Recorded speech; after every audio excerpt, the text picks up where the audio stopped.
നമ്മൾ ഹോശയെന്ന് പഠിച്ചുകൊണ്ടിരിക്കുന്നെങ്കിലും നമ്മൾ ഈ ഉപവാസ പ്രാർത്ഥന ആയിട്ടുള്ള ബന്ധത്തിൽ ഒരു ഡിഫറെന്റ് ടോപ്പിക് ചിന്തിക്കും. Then will continue with Hosea next Friday.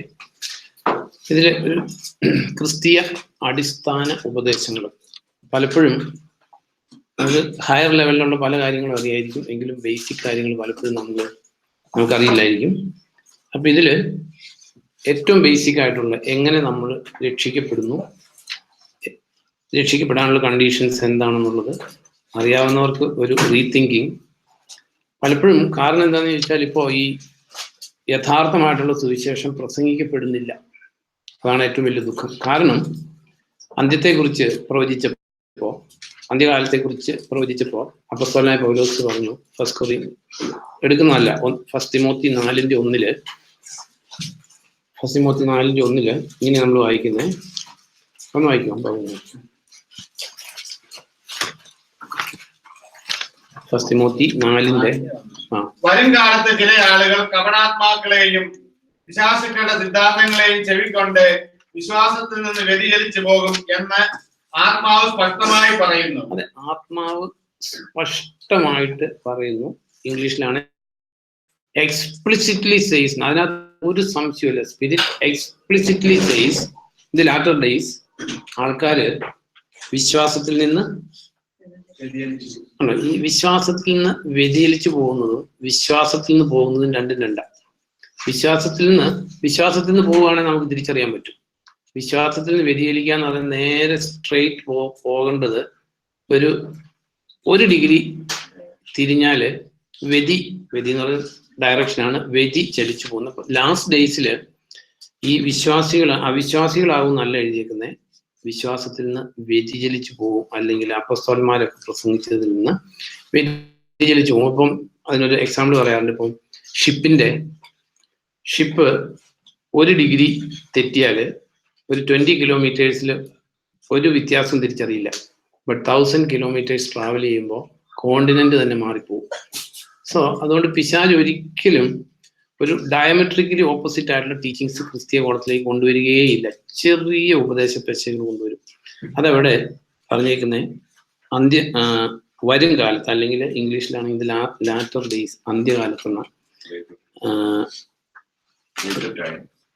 വിശ്വാസത്തിൽ നിന്ന് ആൾക്കാര് വിശ്വാസത്തിൽ നിന്ന് പോകുന്നല്ല, വിശ്വാസത്തിൽ നിന്ന് വ്യതിചലിച്ചു പോകും. അപ്പൊ നമ്മളെ സംബന്ധിച്ച് നമ്മുടെ ഏറ്റവും പ്രൈമായിട്ട് നമ്മൾ ടെസ്റ്റ് ചെയ്യേണ്ട ഒരു കാര്യം, നമ്മുടെ വിശ്വാസമല്ല, ഈ ബൈബിളിൽ അപ്പോസ്തലന്മാർ പഠിപ്പിച്ച വിശ്വാസത്തിൽ നിന്ന് വ്യതിചലിച്ചിട്ടുണ്ടോ എന്നാണ് നമുക്ക് നോക്കേണ്ടത്.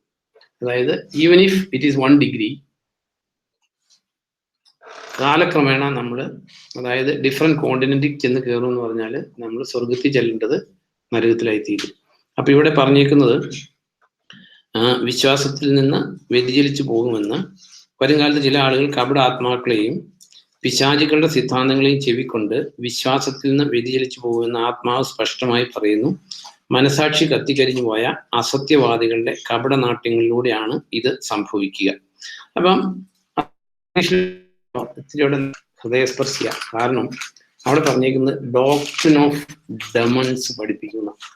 നമ്മളെ സംബന്ധിച്ചൊന്ന് ആലോചിച്ച് നോക്കും. നമ്മൾ ഡോക്ട്രിൻ ഓഫ് ഡെമൺസ് ആണ് വിശ്വസിക്കുന്നതെങ്കിൽ അതിന് നമ്മൾ രക്ഷിക്കാൻ പറ്റത്തില്ല. ഇങ്ങനെ ഇരിക്കുന്നത്, now the spirit expressly says that in latter times some will depart from the faith, giving heed to deceiving spirit. Giving heed to എന്ന് പറഞ്ഞാൽ ചെവി കൊടുക്കുന്ന deceiving spirits and doctrines of demons. അതുകൊണ്ടാണ് ഈ ഫസ്റ്റ് തിമോത്തി, സെക്കൻഡ് തിമോത്തി, ടൈറ്റസിലെല്ലാം ഈ doctrine എന്നുള്ള word, doctrine എന്നുള്ള സിദ്ധാന്തം അല്ലെങ്കിൽ ടീച്ചിങ് എന്ന് പറയുന്നതൊക്കെ ഇത്തിരിയോടെ ഒരു വെയിറ്റ് തോന്നുന്നു ഡോക്ട്രിൻ എന്ന് പറഞ്ഞാൽ. അതുകൊണ്ടാണ് തിമോത്തി 5:17 നമ്മൾ വായിക്കുന്നത്. എന്ന് വായിക്കാം. 5:17 നന്നായി ഭരിക്കുന്ന സഭാമൂപ്പന്മാർ, പ്രത്യേകിച്ച് പ്രബോധനത്തിലും അധ്യാപനത്തിലും വ്യാപൃതരായിരിക്കുന്നവർ ഇരട്ടി ബഹുമാനത്തിന് അർഹരാണ്. കാരണം let the elders who rule well be counted worthy of double honor, especially those who labor in the word and doctrine. അപ്പൊ ഈ വേർഡ് ആൻഡ് ഡോക്ട്രിൻ ആണ് നമ്മളെ നിത്യതയിൽ എത്തിക്കുന്നത്. അപ്പൊ പിശാചിന്റെ ലക്ഷ്യം എന്തായിരിക്കും? വേർഡ് ആൻഡ് ഡോക്ട്രിനിൽ തെറ്റിക്കുക എന്നുള്ളതായിരിക്കും. കാരണം വേർഡ് ആൻഡ് ഡോക്ട്രിനിൽ തെറ്റിച്ചാല്